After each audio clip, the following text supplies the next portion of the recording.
Hi అండి, welcome to Shri Sitarama కుటీరం.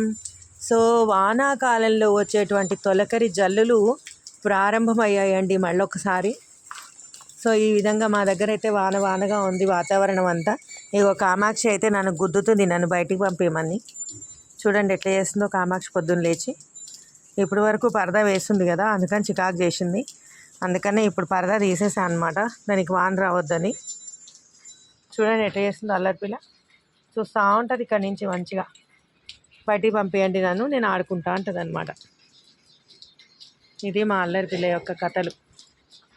So ఇప్పుడు మనము మహాలక్ష్మి అను గౌరీ ఏం చేస్తున్నాయో చూద్దాం ఫ్రెండ్స్. లేచాయా, నిద్ర లేవలేదా, అలానే ఏం చేస్తున్నాయి. వాన అయితే ఫుల్ వస్తుంది. ఇప్పుడే కొంచెం తెరిపించిందన్నమాట. గౌరీ చూస్తుంది చూడండి గౌరీ గారు. మా గౌరీని ఇక్కడి నుంచి మాత్రం ఇట్లా అంటే ఏమనదు ఫ్రెండ్స్.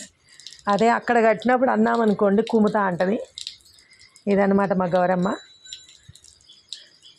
గౌరీని ప్రేమ చేసే ప్లేస్ అంటే ఇది ఒక్కటే అనమాట.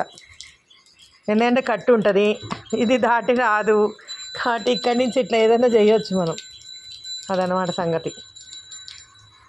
సో ఇది ఫ్రెండ్స్, మంచిగా చేయించుకుంటుంది ఇట్లా ప్రేమ.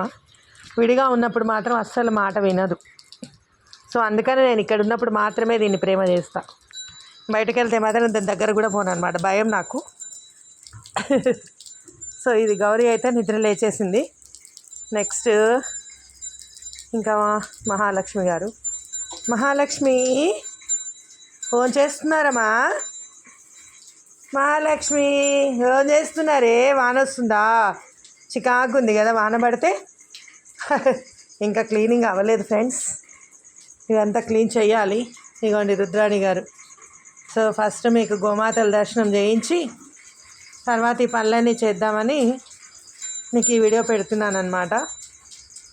So please friends, bye, see you. First time చూస్తున్నట్టయితే please like, share and subscribe my channel. వాన వస్తే మాత్రం కొంచెం ఇలానే ఉంటుంది ఫ్రెండ్స్, ఎందుకంటే బయట కట్టలేము, అలా అని లోపల అలానే ఉంచలేము. సో వాన వచ్చినప్పుడు మాత్రం కొంచెం ఇబ్బంది పడాల్సిందే.